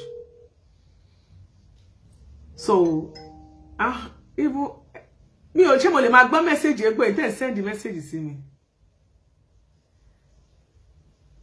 kì í ṣorí show let máa send message when it has to do with business don't send it to me ẹ má gbàgbé iléeṣẹ́ Landness Homes and Properties o ẹ má gbàgbé iléeṣẹ́ Landness Homes and Properties fún ẹ̀yin tẹ́ bá fẹ́ bá wa sọ̀rọ̀ mo gbọ́n àmà pè yín mọ́ mi Adétọ́lá àmà pè yín mo ti rí ẹ̀ má bínú hello ìyá wa. God bless you, ma. Àwa nìyẹn ma. Àmín. Mo kàn ń sùn kan ní pé ilé ìwà pọ̀. Nǹkan tí mi rò ní pé solution ni ká wá. Lóòótọ́ a mọ̀ pé Nàìjíríà bàjẹ́. Òun náà mo sọ pé solution ni. Àwọn náà ló máa bá wa ṣe. Thank God pé Facebook social media ti ń solve most of the problem àti lè rí ibi tá a ti lè ké jáde èmi ò bá wò pé bóyá kó bá lè yàgbé ṣe ń forí yọmí yẹn bóyá tẹ bá gba phone number tẹ lè contact ẹ tó máa lè speed dáadáa kan tèmi rò nìyẹn lóòótọ́ ti gbọ́ lórí Facebook but gẹ́gẹ́ bí ẹ̀yin náà sọ̀rọ̀sọ̀rọ̀ àwọn náà sọ̀rọ̀sọ̀rọ̀ tẹ bá pè pé Mr. Oriyomi o kéèsì kan ń bọ̀ o a ti pè yín lórí Facebook o eléyìí urgent sẹ́mọ̀ ẹ á tún respect yìí á tún bẹ́ẹ̀mi ṣe rò ó torí mi ní nọ́mbà kan lọ́wọ́ èmi máìdì kí n forward ẹ̀ sí WhatsApp yìí sóyà yẹn lè ṣiṣẹ́ sódà tá lè yá tó bá wá dọ̀hùn wọ́n lè sọ pé òkè látọ̀dọ̀ mọ́mì ìyá alájẹ ni ìyá alájẹ náà tún ti pè mí ó yá wọ́n kàn bẹ̀rẹ̀ iṣẹ́ ni iṣẹ́ á lè yá. nǹkan tá a bá dẹ̀ ti fi ran màmá yẹn lọ́wọ́ bóyá tó gbà tó lùgbà tán ní bíríkìlà làwọn pé kìíní bó jẹ́ bóyá tá a bá fún wọn 10,000 láti ọ̀tẹ̀ kan fi wọ mọ́tò tán lè fi lọ ẹ̀ tó ń ṣe bíríkìlà tí ìyá yẹn já ló lágbára tán dẹ̀ sí làwọn ti sanwó tán so fast and speed solution lèmi fẹ́ sọ̀rọ̀ nípa ẹ̀ kò sí nǹkan míì láàrin rírú ẹ̀ mọ́ but èyí tá a dẹ̀ tẹ́lọ̀ tẹ̀ ti gba tọ́lọ̀ tó wá lo channel yín láti fi solve problem ká máa dúpẹ́ lọ́dọ̀ Ọlọ́run ni gbà máa yẹn tó bá tẹ̀ lówó kè á máa lọ sórí yẹn bá máa bọ̀ bí ò bá tẹ̀ lówó ká dáwó fún kó lọ tó bá ti lọ lẹ́yìn náà dẹ̀ ti ṣe fóònù á lè tètè yá so tó bá fẹ́ gba bẹ́ẹ̀ tébù fi swipe ẹ̀ wọ́n lè tètè dìde àbátẹ́mi fẹ́ dá nìyẹn o solution lèmi wá o torí wàláhì ojú mi ti pọ́n kan tí mo fẹ́ sọ nìyẹn mọ́ mi wá. ọlọ́run kan táwọn èèyàn bá sọ náà ni. bẹ́ẹ̀ ni o tẹ bá ní kí n sẹ́ẹ̀dì mi ní nọ́mbà Oríyọmí kan lọ́wọ́ tí ó bá aṣá lọ láì kan aṣá lọ ń bẹ̀ tẹ bá ṣe tẹ pè torí solution kíákíá ni kọ́ má gbé gba bẹ́ẹ̀ tébù kó lè tètè. Oríyọmí ìsábà kì í tètè gbé fóònù ni mo ń gbọ́rọ̀ yín. aṣá gbọ́gbọ́n kan sá báyà tá a bá text from Ìyálájé Quadri tẹ text yẹn bẹ́ẹ̀ á wò pé Ìyálájé Quadri. mo ti tag yín sì kí má sáré tún pé Ìyálájé Quadri á wò pé kíákíá text yẹn náà àti tẹ bá pè tí ò bá lọ tí text bá tún lọ ká dẹ̀ tún wò ká fún bàbá yẹn lówó mọ́tò lóró ní kò sówó kankan lọ́wọ́ òun mọ́. ẹ̀ẹ̀kan tó ṣẹlẹ̀ ní wípé a máa padà wá nìyẹn a máa padà wá so torí pé a wà lórí TikTok a lè máa pe account number bàbá yẹn síta. bẹ́ẹ̀ ni àwọn ẹni tó bá dẹ̀ ti ní account number yín lọ́wọ́ ẹ sọ. nǹkan tí a máa gbà bá tá a ṣe máa ṣe tá a bá fẹ́ ran bàbá yẹn lọ́wọ́ bóyá ká gba account number bàbá yẹn straight ká post ẹ̀. so that a lè fi wọ mọ́tò lọ sí. àwọn tó bá jẹ́ other speakers lórí social media náà wọ́n lè ní orí ọ̀fẹ́ sí àkáǹtì yẹn kó máa lò kó jẹ́ straight kó máa send ẹ̀ sí bàbá yẹn directly. ẹ tó ní bíríkìlà lòun first born tẹ̀wọ́n iṣẹ́ bíríkìlà ìyàwó yan ẹja tó dẹ̀ trọ́bù bẹ́ẹ̀ yẹn tó dẹ̀ di ọmọ 20 something. ẹ máa ẹjọ́ lórí page ẹjọ́ a máa padà bàbá sọ̀rọ̀ tá a máa gbé account details ẹ̀ síta ẹnikẹ́ni tó bá fẹ́ fún bàbá ní nǹkan please. kò sí nǹkan tọ́lọ́run ò lè ṣe o kò sí nǹkan tọ́lọ́run. ẹni tó bá fẹ́ fún bàbá yẹn ní nǹkan. èyí tó yẹ pé bá dẹ̀ fẹ́ pé ẹ fẹ́ send ní kí n send ẹ̀ sí màá fi bá yín jíṣẹ́ màá bọ̀ máa gbà kánú bàbá yẹn. ọmọ yẹn ò ní dòkú lágbára Ọlọ́run. àmín mọ́mí ọmọ wù mí lórí TikTok ẹ jọ̀ọ́ ẹ bá mi sọ̀rọ̀ lórí WhatsApp kí n lè gẹ̀tẹ̀ fún yín ma God bless you. kí bàbá yẹn lè lọ bó ṣe máa yá solution lè ní wà áfítà. Mo ke to Oriyomi Hamzat bá ti wà involve sí problem yẹn tún máa fúyẹ́. Mr. Victor, I've called your number. Mi mo gbé. So you can call me back. Ẹ ṣé gan ma, God bless you. Yes ma. Ẹ ṣé mommy wa. She's always ready to help.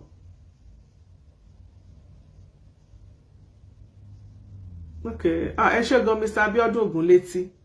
God bless you. Odubela, ẹ̀yin lẹ fún wa ní kíní ọlọ́pàá yẹn. God bless you. Hello sir. God bless you sir. Mo ní pé fún wa ní information àwọn ọlọ́pàá tán lè report. Yes. Ẹ kọ́ lẹ̀. Ṣé nǹkan tí mi rí ní ọ̀rọ̀ yẹn ni pé àwọn ọlọ́pàá kò sí bẹ́ẹ̀ ṣe ti sọ àwọn náà ló máa ṣiṣẹ́. Àwọn ló máa ṣiṣẹ́ àwọn èèyàn wa ni wọ́n. Àwọn náà ló máa ṣe kò sí nǹkan tí a lè tẹ̀lé sọ náà àwọn ló máa ṣe ṣùgbọ́n bó ṣe ti sọ pé Oriyomi Hamzat yẹn ṣùgbọ́n mú ìwà Adéjọbí ká sọ pé bóyá ẹ̀yin ní Twitter account tẹ́ bá post kẹ́ni yẹn sórí Twitter àwa bẹ̀rẹ̀ sí ní follow àwa bẹ̀rẹ̀ sí ní tag lórí Twitter à tag Túndé Dísù lọ tó wà ní Abuja àwọn orí Twitter ni most gbogbo àwọn people yẹn ti máa ń respond dáadáa so tó bá lè gbé kẹ́ni yẹn tó máa gbé sórí Twitter mo ti ń wá lórí àtòrí kéèsì yẹn lórí Twitter ń sè mí tí ì rí mo fẹ́ tag inú ìwà Adéjọbí so that láti ibẹ̀ I better see follow up like every 2 hours. Mama tag again. I respond. Wow. Okay. Yeah, because I like it. You anything ó ṣá ọmọ ní fàṣẹ ní ọjọ́. Tó gbé yẹn. Ìgbà tá bẹ̀rẹ̀ sí ní tag every 2 hours ni à tag ó respond lẹ́sẹ̀kẹsẹ̀. So the more láti máa put it pressure ni Ọlọ́run ti bá wa ṣe. Social media ni a fi ń jagun Nàìjíríà ṣe kò sí nǹkan tó lè fi jagun Nàìjíríà ju social media lọ Ọlọ́run ọba tó gbé social media yẹn jáde òun la fi ń jagun ẹ̀. ẹ ṣeun gan sa. ibi láti lè pariwo nìyẹn. ó dá sa God bless you sir. ó dẹ̀ tún ní máa nǹkan lábújá tó ń pè ní Brekete family náà ó ti káàdì yẹn náà ẹsẹ̀ nífẹ̀ẹ́. ó dá ẹ ṣe gan. ó ní ọkùnrin kan lábẹ́kúta tó ń pè ní adé ṣe kinní kan Fásilé náà mo ti táàgì yẹn náà. Kúnlé Fásilé. Kúnlé Fásilé. Yes mo ti táàgì yẹn náà lórí. ara àwọn èèyàn wa sọ̀rọ̀sọ̀rọ̀ ni ẹ mo mọ̀. ó dà ẹ ṣé gan sir God bless you máa padà get back sí. another thing tẹ́ lè ṣe àwọn nọ́mbà àwọn people yẹn in one way or the other tí bá rí màá send ẹ̀ sí yín tó yẹ pé at least kéré nínú ayé you are a big blogger you deal with a lot of cases you should have access to them at least even nǹkan tó yẹ kó máa respond in maybe later but at least wọ́n á lè fi fast. Hello brother Victor. Celestial reality check. Hallelujah jàre kí ló dé tẹnu òkè sùn lára ẹ̀yin ṣẹlẹ̀ gẹ́gẹ́ bí afọ́kèémù. Mi ò gbọ́ òwe yẹn mi understand. Wọ́n tó ṣe rí mọ́ tó ṣe mọ̀ kéèmù. Ìkéèmù. Ìlàjẹ́ lèmi mi ò ṣe Yorùbá bẹ́yìn. Ṣe rí ìkéèmù tó bá lẹ́nu òkè sí sùn lára èèyàn bí afọ́kéèmù. Ṣe mọ̀ pé ní àwọn màmá wa wọ́n máa ń ní kòkò tó máa ń gbé sọ́ọ̀dẹ̀ tó máa ń bomi sí. Kí ló jọ bẹ́ẹ̀? Ẹ mọ̀ pot traditional pot tó máa fi ń mu omi tó máa ń bomi sí ní passage ni as in àwọn mi mo ṣe máa pè nínú ilé tó máa wà nílé tó máa ń bomi sí. Bẹ́ẹ̀ mo mọ̀. Ó máa ní dèrí wọ́n á gbé dèrí lé báyìí wọ́n wá gbé kọ́ọ̀pù lé lórí. Ìkéèmù tó fi ń mu omi yẹn. So tẹ́lẹ̀ bá dé tó bá dé nílé ẹkúlé afẹ́ bomi wọ́n ní kó bomi fún un. Lágbájá bá dé bẹ̀ tó bá ti wá bomi fún un. Tí ó bá ti wá fọ́ tí kéye bá ti wá fọ́ wá ní lágbájá ẹ fún wa lómi àyíkéèmù mọ̀ ti fọ́. Ara ò kì í sìn. Ẹnu òkè sí lára ẹ̀yin bí afọ́kèémù bí ẹni tí ń fọ́kèémù ojoojúmọ́ náà ní fọ́kèémù ẹ ti tún fọ́ ilé tuntun fọ́kèémù ilé báyìí náà. Ẹ wo kì í ṣe pa fọ́kèémù like àwa ṣẹlẹ̀ náà a ní àwọn èèyàn níṣẹ̀lẹ̀ tó dá sí ẹ jẹ́ kí àwọn ọmọ Nàìjíríà mọ bí kéèsì ṣe bẹ̀rẹ̀. Orúkọ mi Victor Olaore láti Celestial Reality Check. So bọ̀bọ́ yìí ti sọnù láti January 16 and láti January 16 yẹn. Kò sí social media kankan tó gbé pé ọmọ yìí sọnù so àtìgbà yẹn ni àwọn bàbá ẹ̀ àti àwọn ẹbí ni wọ́n ti kò sí ọ̀rọ̀ bọ́n ṣe ń wá gẹ́gẹ́ bí bàbá ẹ̀ ṣe ṣàlàyé mi ò ní mẹ́nu lọ sí ibi tí wọ́n ti sọ nítorí ká má bàa gba àwọn èèyàn ní àkókò ṣùgbọ́n tó ṣe ní láàánú ni pé ìgbà tí wọ́n gbé ẹjọ́ yẹn wá fi tọ̀ Celestial Reality Check ọmọ Sẹ̀lẹ̀ tó jẹ́ ọmọ ìjọ mímọ́ gangan náà ló rìpọ́ọ̀tì fún wa pé Reality Check a mọ̀ pé ẹ ò ní bo àbòsí àbí nǹkan tí ò dáa ọmọ kan báyìí ló ṣe ṣẹlẹ̀ ó dẹ̀ ní í ṣe pẹ̀lú ìjọ wa ìdí tó dẹ̀ ṣe gbé ẹjọ́ yẹn wá ni pé wọ́n fẹ́ kí àwọn task force kan bá wọn gbé olùṣọ́ mi wá sí ìjọ yẹn kán lè transfer olùṣọ́ yẹn lọ kúrò ní ìjọ yẹn. láì tí ìgbàdájọ́ kó sáré transfer eléyìí ò ní jìyà iṣẹ́ ẹni. Òye oníkálukú ọ̀tọ̀ọ̀tọ̀ òye nǹkan táwọn ní òun ni wọ́n ṣe yẹn àtìgbà láti kò sí ẹjọ́ yẹn nígbà tí mo jẹ bẹ̀rẹ̀ research a ṣe research like 3-4 days kó tó di pé a rí flyer méjì mẹ́ta tí àwọn èèyàn post lórí Twitter kò sí kankan lórí Facebook kò sí kankan lórí Instagram kò sí anywhere orí Twitter láti lọ rí wípé wọ́n post pé ọmọ yẹn sọnù àwa wò pé kí ni nǹkan tó ń ṣẹlẹ̀ tí wọ́n ṣe gbé jáde àbí àwọn ọlọ́pàá ò fẹ́ kẹ́nibọ̀dì sọ̀rọ̀ lé lórí so bá ṣe bẹ̀rẹ̀ ìwádìí wa ká bẹ̀rẹ̀ iṣẹ́ wa nìyẹn lé orí ẹ̀ so adúpẹ́ lọ́wọ́ Ọlọ́run pé àwọn òbí ẹ̀ wọ́n ti ń ké jáde torí pé tọ́ọ̀ bá ké gbàjarè jáde sí orí ayélujára ó ṣeé ṣe kí ìdájọ́ tó tọ́ tó jẹ́ péye kó má sí fún Quadri Ọlásùnkànmí ṣùgbọ́n níbi tá a wà lọ́wọ́lọ́wọ́ kò sí ní ìrò pé àwọn ọmọ ọjọ́ mímọ́ wà tó máa dúró nídìí ààbò sí bóyá ọmọ yìí jẹ́ ọmọ ṣẹlẹ̀ àbí kò ṣe ọmọ ṣẹlẹ̀ is immaterial the bone of contention is that it has to do with the human life and gẹ́gẹ́ bí adẹ̀ ṣe rí gbogbo àwọn transactions tó ń ṣe ṣẹ́rí olùṣọ́ yìí ó ní ọ̀pọ̀lọpọ̀ ẹbọ lẹ́rù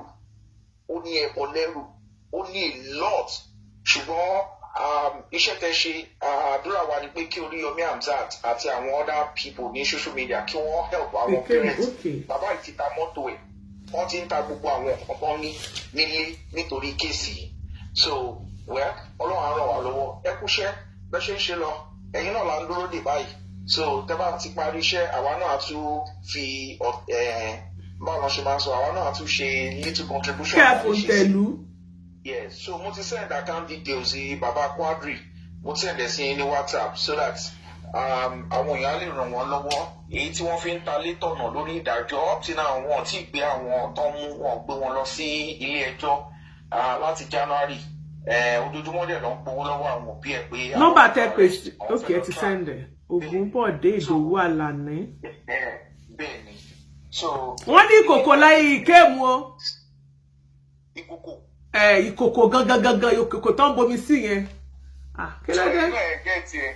Ìbò ṣàdá mo ti bíbẹ̀ sí ẹ̀dá kan ìkéèmù pé kòkò tó ń bomi sí wọ́n ní kòkò yẹn gangan tó ń fọ́ ẹ̀yìn lẹ̀ ń fọ́ kòkò tí gbogbo èèyàn fi ń bomi láàrin ọ̀dẹ̀.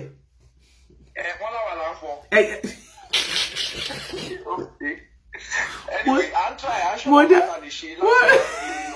Pé síbi tí àwọn òṣè ibi ò sí kò síbi tán sí ṣé ohun táwa dúró ni pé láti máa fọ ìdọ̀tí yẹn jáde gbogbo àwọn tó máa ń ṣiṣẹ́ ibi bẹ́ẹ̀ ká lè máa tú àṣírí wọn jáde bóyá Ọlọ́run lè sọ pé ìjọ mímọ́ ló máa wẹ ayé mọ́ nígbà táwa fún ara wa bá kún fún ìdọ̀tí ẹ̀tọ́ wa tá bá rí nǹkan tí ò dáa kò yẹ ká bò mọ́lẹ̀. I know some people care much about the name of their church rather than caring about humanity. Quadri is a human being. He's 28 years old. And gbogbo reports tí àwọn ọlọ́pàá gbé jáde pé fake news yẹn the CPA PRO of the Lagos Police Udeyi is actually disconnected from this case. He knows nothing about the case and questions don't be àwọn tó lọ bí ní question Tribune àti Sahara copy and paste ni wọ́n bá lórí Facebook àbí lórí social media tí wọ́n gbé lọ so they themselves are disconnected from the reality of what is happening. Ọmọ tó sọnù 28 years ni kì í ṣe 16 years old so information wọn kò correct kò tally and gbogbo nǹkan tí wọ́n sọ. sọlọ́pàá gò jẹ̀bi ọmọ 16 years kan ló ń wà. ọmọ 16 years kan ló ń wá. sọlọ́pàá tó sọ pé wọn ò mọ kankan pa ọmọ 16 years wọn ò jẹ̀bi.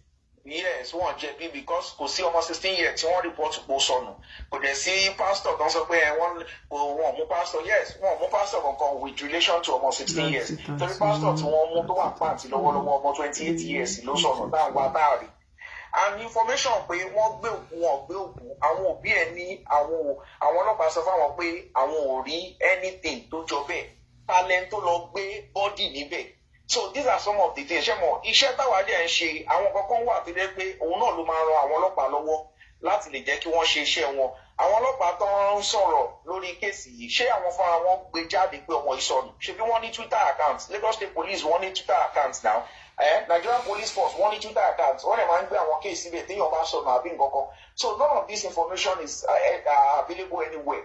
So táwọn òbí ò bá ké gbàjarè àmọ́ ohun tó lè ṣẹlẹ̀. A lot of ìwádìí ló jáde pé àwọn lọ́ọ̀yà dìde a lot of them lọ wá sí ọjọ́ tí wọ́n lè fẹ́ gba olùṣọ́ yẹn sílẹ̀ kó tó di pé wọ́n transfer case yẹn lọ sí pàǹtí.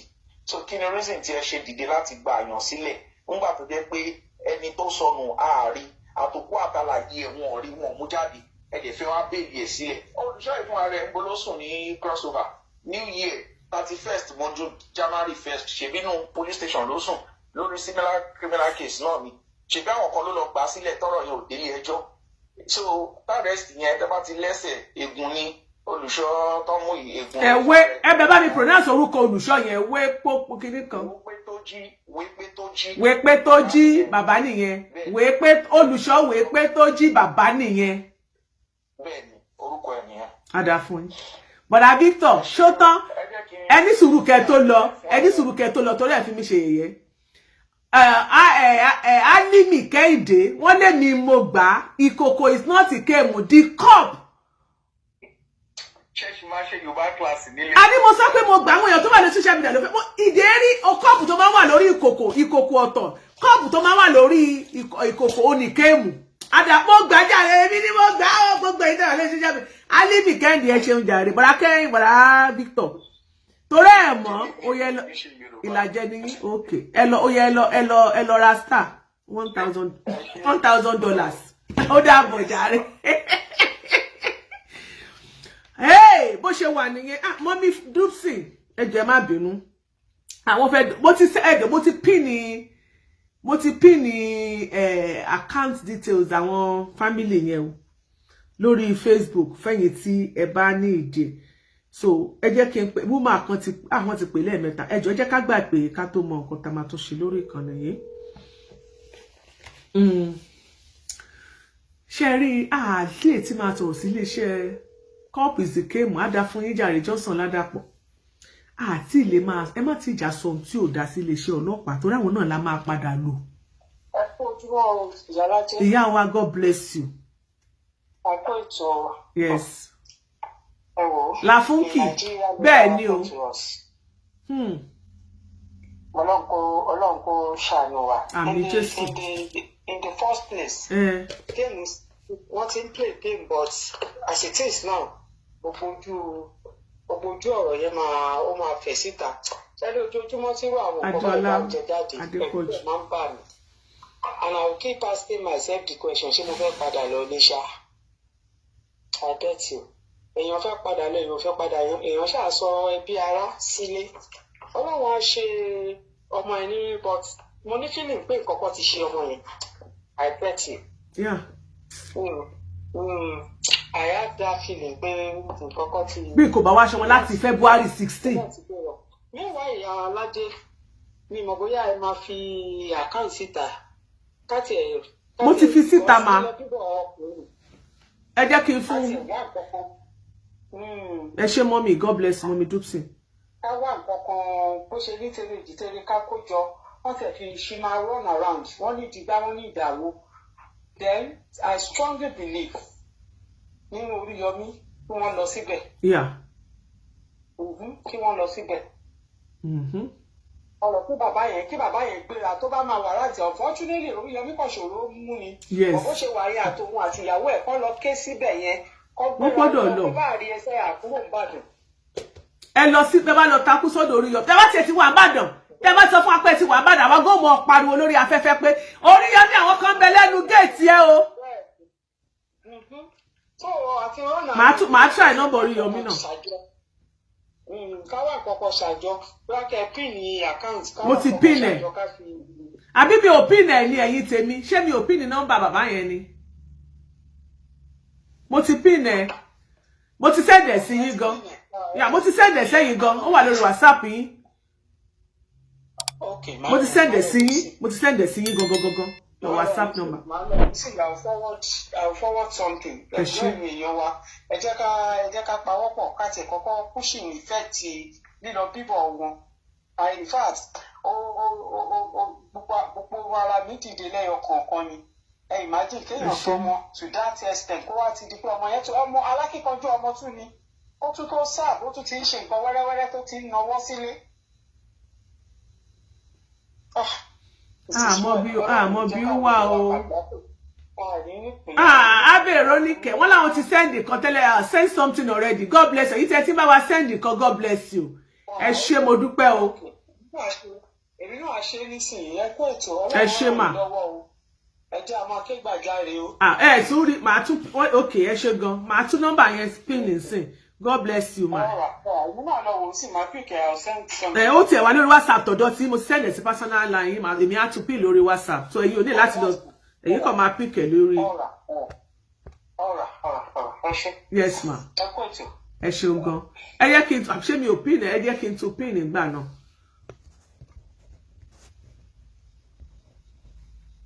Mo rò bí mo ti pin ẹ ní náà ṣé mi wá ṣe ni. Celestial reality ó yẹ kẹ́yìn gan ti send ẹ̀ sí mi. Kẹ́ ẹ ti bá mi type ẹ̀ sílẹ̀ kó lè yàbọ̀ mo ti ń ṣe báyìí. Ògúnbọ̀dé Ìdòwú Àlàní ó ní nọ́mbà ó ní orúkọ tó wà ńbẹ̀. Ẹ jẹ́ fi ẹ̀ta òdo ẹ̀ta ọ̀kan ẹ̀ta ẹ̀jọ ẹ̀jọ ọ̀kan ẹ̀fà àti ẹ̀jọ pòlá ni wọ́n lò pòláríìsì torí gbogbo nǹkan lórí TikTok màá wò dáadáa ń sìn mo máa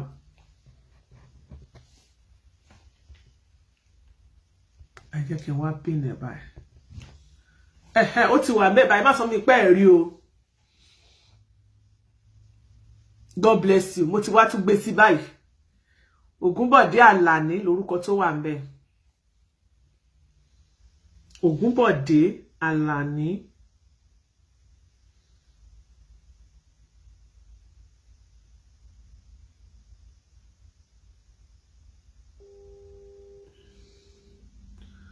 Ògúnbọ̀dé Àlàní ni orúkọ tí ó wà ńbẹ̀ ẹ jọ̀ọ́ àrọ àwọn gbogbo ẹ̀yin tí àwa tá mọ Oriyomi Hamzat please ẹ jẹ́ ká get in touch pẹ̀lú Oriyomi Hamzat pé àwọn bàbá yìí máa wá wọ́n máa wá sí Ìbàdàn wọ́n máa wá bá bàbá so gbogbo wa nǹkan tá máa sọ ńsìn ẹ ṣé ká máa sọ pé justice for Sunkanmi Ọlọ́run ò dójú tì wá nígbà tí gbogbo ọmọ Nàìjíríà rere gbogbo àgbáyé tá a jáde síta tá a sọ wípé justice for Timothy Adégòkè bó ti rí lórí pẹ̀lú gbogbo ọwọ́ agbára tí wọ́n gbé Ọlọ́run padà gba ògo padà a rí justice gbà so eléyìí náà wọn kọ́ Ọlọ́run ò ní fi wá sílẹ̀ Ọlọ́run á jẹ́ ká rí justice gbà fún eléyìí náà ìdí nìyẹn tí jẹ́ pé gbogbo wa a gbọ́dọ̀ wà on the same page ṣe rí àmọ́mọ́ gbé bàbá wa wípé kí bàbá ó sọ̀rọ̀ kó má dàbí wípé wọ́n pé ọ̀rọ̀ jọra ọ̀rọ̀ ò rí bẹ́ẹ̀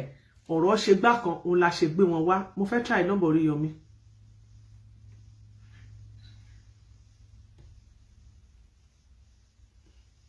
Torí diaspora làwa wà yìí èyí tẹ́ wà Nàìjíríà náà lè máa bá wa ṣe Ọlọ́run ò dẹ̀ ní dójú ti gbogbo wa ojú kò kí ń tiná alẹ́ ojú ò ní tì wá ẹ jẹ́ ká wò bóyá wọ́n máa gbé wọ́n máa ẹ mọ̀ a lot of people do call him so gbogbo nọ́mbà náà kọ́ lèyìn á máa gbé but this is personal number tí wàá tí change ẹ jẹ́ ká wò tí Alhaji bá gbé fine it's ringing tí Alhaji bá gbé inú wa dùn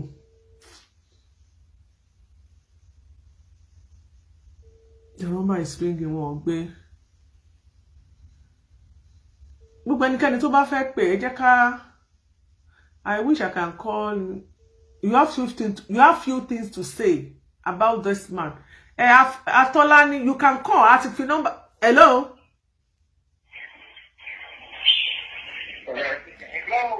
Hello ẹjọ́ láti orí ètò láwa o Alhaji Oriyomi Hamzat la fẹ́ gbéṣẹ́ gbogbo ọmọ Nàìjíríà ló fẹ́ bá wọn sọ̀rọ̀ o ìyálájẹ́ courtroom. Hello ẹjọ́ Alhaji Oriyomi Hamzat la fẹ́ bá sọ̀rọ̀ orí ètò láwa this is ìyálájẹ́ courtroom. Know you around you. Oh, is Okay, let's hello? Hello? Okay, he's not around. He's not around, Abi. Okay. Please, I will call back. And we'll come back to give you details of what we want him to do for us.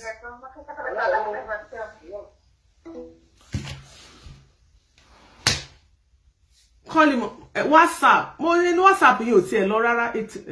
Personal line ẹ jẹ́ kí n wọ WhatsApp ẹ. Mo ti try ka. I'm another one. Ìmí wà tó ìkan wà tó hand pẹ̀lú 91. My I have is 2 numbers. So I put better with school Nigeria. So one let's change our numbers in here. One is ending with kilo handle. So it's 8191. You call it. Take picture one me. The other one, let me check the other one.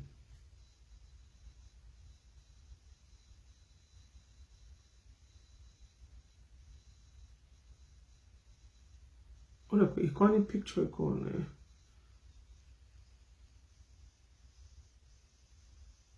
You can't handle with what I pay you to studio. You can't handle with 7162. Again, with him open sin, then you can be. Now I tried major.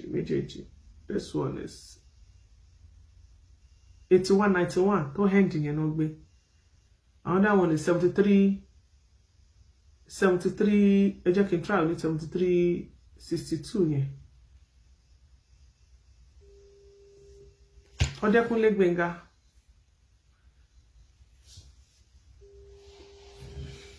Ẹ jẹ́ ká wá bá ṣe máa Oriyomi tó bá ti yá. So if you have other numbers, another number, please you can send it to me. Mo máa compare pẹ̀lú tó wà lọ́wọ́ mi. A máa jẹ́ káwọn bàbá yẹn lọ síbẹ̀. Mo máa bá àwọn bàbá sọ̀rọ̀ bàbá. They have to go there. Gbogbo ẹ̀yin tẹ́ jẹ́ speakers, please ẹ jọ̀ọ́ ẹ bá wa ké gbàjarè síta kí iléeṣẹ́ ọlọ́pàá lórílẹ̀-èdè Nàìjíríà kó bá wa gbé ìgbésẹ̀ kí iléeṣẹ́ ọlọ́pàá yìí náà lè máa bá wa ṣe. Ẹrú kan ló máa mú ní búgbẹ ẹrú. Àṣà àti ṣàwọn kan tó yẹ pé iléeṣẹ́ ọlọ́pàá náà ló la lò. Tẹ́ pé Ọlọ́run dẹ̀ padà jẹ́ ká rí justice. Alice Timothy kì í ṣe pé wọ́n lọ kọ́lọ́pàá wá láti orílẹ̀-èdè mi. So àwọn náà ló máa bá wa ṣe. Bàbá yìí ó yẹ ká mọ̀ nǹkan tí bàbá yẹn pass through. Ẹ jẹ́ ká wà ní net pẹ̀lú wọn. Ẹ jẹ́ káwọn èèyàn wa náà tó fẹ́ fún bàbá yìí ní nǹkan kẹ́ contribute nǹkan ẹ jọ̀ọ́ torí t'Ọlọ́run. Ṣé rí show yìí irú show yìí kọ́lé yìí ò kì í ṣe lórúkọ Jésù ọmọ wa ò ní sọnù. Táwọn èèyàn bá ń hùwà burú tó bá ń hùwà ìdá láwùjọ tí a bá ń bò wọ́n mọ́lẹ̀ ìwà orílẹ̀-èdè Nàìjíríà ò ní dà nìyẹn. Ìwà ìbàjẹ́ ṣì máa pọ̀ sí. Ìbá àṣẹnikẹ́ni ló bá ti hùwà ẹni ìfẹ́ mọ̀ bẹ́ni yẹn ṣe jẹ́ a ò ní fọwọ́ borọ́ mọ́lẹ̀. Gbogbo àrùn pé wọ́n ní pé kíní kan gbogbo wa láti fi ti ara wa gbọ́ pé lóòótọ́ lọmọ yìí ó jáde nílé tí ò dẹ̀ tí wọlé ibi tí wọ́n dẹ̀ gbúrò ẹ̀ sí bàbá ọmọ ó ti ṣàlàyé fún wa. Ẹ dákun nítorí t'Ọlọ́run ẹ jẹ́ ká máa fàdúrà ran ìdílé náà lọ́wọ́ ìdílé Ògún mi ò mẹ́ni tó ń jẹ́ bẹ́ẹ̀ wọ́n mi tó yọ̀ sí ìmọ̀ so ẹ jọ̀ọ́ kò easy ẹ lè send number sí mi ẹ jọ̀ọ́ kò easy ẹ jẹ́ ká máa fàdúrà ran wọn lọ́wọ́. Látọ̀rọ̀ olùsọ èèmọ̀ ju bí yéé lọ bí bá tó ṣe lọ àtọ́jẹ́ kí a gbọ́.